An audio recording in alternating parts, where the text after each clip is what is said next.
सिंह। और इस वक्त बड़ी खबर आ रही है, भारत चीन लेफ्टिनेंट जनरल स्तर की जो बातचीत हो रही थी वो सकारात्मक हुई है। बातचीत दोनों जनरलों के बीच जो बातचीत हुई है वो अच्छे माहौल में हुई है और तनाव कम करने को लेकर सहमति बनी है। हम लगातार देख रहे हैं कि जब से 15 और 16 जून की रात में ये झड़प हुई थी जिसमें हमारे 20 सैनिक शहीद हुए थे और चीन के भी सीओ सहित कमांडिंग ऑफिसर समेत कई जो सैनिक हैं वो हताहत हुए थे। उसके बाद से लगातार तनाव जो है वो बना हुआ था और उसके बाद भी झड़प का भी वीडियो सामने आया था। तो अब ये तय हुआ है कि पूर्वी लद्दाख में दोनों सेनाएं पीछे हटेंगी। फिलहाल ये सूत्रों के हवाले से खबर आ रही है, लेकिन शशांक ये एक राहत की और थोड़ी एक बेहतर तरफ जाता हुआ मामला नजर आ रहा है। बिल्कुल, और इसी पर ज्यादा जानकारी के साथ हमारे साथ जुड़ रहे हैं राजीव रंजन। राजीव, 6 जून आपको याद होगा जब ये बातचीत हुई थी लेफ्टिनेंट जनरल स्तर पर इन्हीं दोनों के बीच में, और तब भी इस तरीके की सूत्रों के हवाले से खबर आई थी। इस बार जो ये खबरें आ रही है, क्योंकि जब बात होगी तो इस तरीके की खबरें बाहर आएंगी, चीन का रवैया क्या बदल जाएगा इस बातचीत के बाद और क्यों बदल जाएगा? जो पिछली बार नहीं बदला इस बार ऐसा क्या हो गया? तो कितना इसको गंभीरता से लेना होगा, क्योंकि चीन तो अपनी जगह पर सैनिकों का जो जमावड़ा है वो बनाकर रखा हुआ उसने।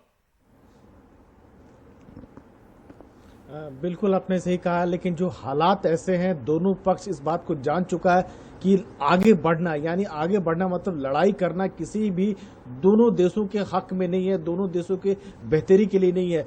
अच्छा यही होगा कि चीन जो अपना जो अड़ियल रवैया अपनाया हुआ था उससे वो पीछे हटने को तैयार हुआ है। इस पर मोटे तौर पर सहमति हुई है कि दोनों देशों की सेनाएं जो आगे बढ़ी है वो पीछे हटेगी। यानी इसका मतलब आप ये लगा सकते हैं कि खासतौर से जो गलवान घाटी का जो इलाका है, चीन की सेनाएं पहले वाली अप्रैल से पहले वाली स्थिति में चली जाएगी।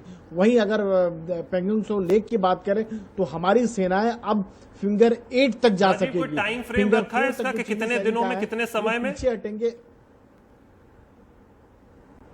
नहीं, बिल्कुल अभी कोई टाइम फ्रेम नहीं रखा गया है। फिलहाल बस इतनी जानकारी दी गई है कि अब दोनों देशों की सेनाएं जो है पीछे हटने को तैयार हो गई है। बातचीत सकारात्मक और बेहतर माहौल में हुई है, तो जो विश्वास जो घट गया था अब वो विश्वास धीरे धीरे बहाली होगी और इसकी जो मॉडलिटी होगी, कैसे कौन क्या हटेगा, कैसे बातचीत होगी, वो अब लेफ्टिनेंट जनरल लेवल पर बातचीत हो गई है। अब मेजर जनरल लेवल पर, ब्रिगेडियर लेवल पर ये बातचीत होगी और धीरे धीरे दोनों देशों की सेनाएं जैसे पहले जिस जगह पर थी वो हट जाएगी। तो ये अच्छी बात हुई कि दोनों देशों की सेनाएं वास्तविकता को समझ चुकी है कि हकीकत क्या है। कम से कम चीन भी इस बात को समझ चुका है कि जिस तरह से भारत को लेकर जो अनप्रोफेशनल रवैया अपनाया था, अब वो कम से कम प्रोफेशनल तरीके से रवैया अपनाया। आपने बिल्कुल सही कहा कि 6 जून को भी चीन ने ऐसी सहमति दी थी, लेकिन 6 जून और 22 जून एक अच्छा खासा वक्त होता है। दुनिया का मिजाज चीन के खिलाफ है और अगर भारत भी अगर खिलाफ हो जाता है तो उसके लिए काफी मुश्किल हो जाएगी। और यही संभवतः वास्तविकता को समझते हुए चीन ने हामी भरी है कि पहले वाली जगह पर वो चले जाएंगे उसकी सेना। जी राजीव, इसका मतलब भारत पहले ये जो झड़प हुई उससे पहले जहां पर पेट्रोलिंग करता था फिंगर 8 तक, क्या वहां पर अब हमारी सेना पेट्रोलिंग करने जा सकती है? एक बात, और क्या इस बात पर भी कोई सहमति हुई है कि आगे ये जो बातचीत है ये और एक बार कोई आगे की तारीख तय हुई है कि अगली बातचीत कब होनी है, या सिर्फ ये है कि बातचीत होती रहेगी, अभी कोई उसको लेकर तय नहीं किया गया है?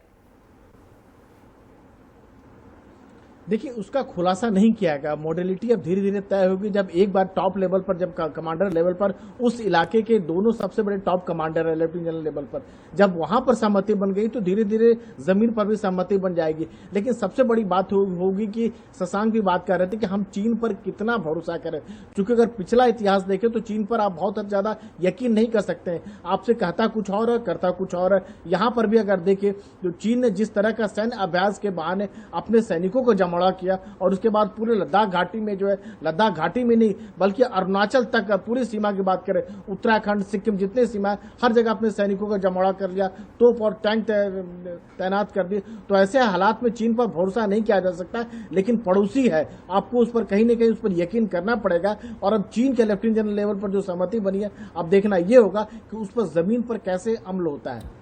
शुक्रिया राजीव। पड़ोसी है, भरोसा भले करना होगा नहीं करना होगा, लेकिन साथ में तो चलना होगा, ये तो मजबूरी है ही। और एक जिक्र और करना चाहूंगा कि जब ये खबर आई थी 16 जून को, जब पता लगा सब बातें, तो पहला जो ऑफिशियल स्टेटमेंट आया था उसमें यह कहा गया था कि डिसएंगेजमेंट, यानी कि दोनों जो देशों की सेनाएं हैं, सैनिक हैं, वो पीछे हट रहे थे, यानी जो फिंगर 4 तक चीनी सैनिक आ गए थे वो पीछे हट रहे थे। तो पीछे हटने पे आखिर वो होता कैसे, उसको बाद में फिर ठीक भी किया गया। लेकिन अब उम्मीद यही करनी चाहिए कि जो बातचीत हुई है वो अब रंग लाएगी और वो असल और बड़े स्तर पर जो चीन ने अपनी तैनाती की है, कम से कम उससे पीछे हटना पड़ेगा, तब माना जाएगा कि ये जो बातचीत हुई है सकारात्मक हुई है और चीन अपनी बात पर टिका हुआ है।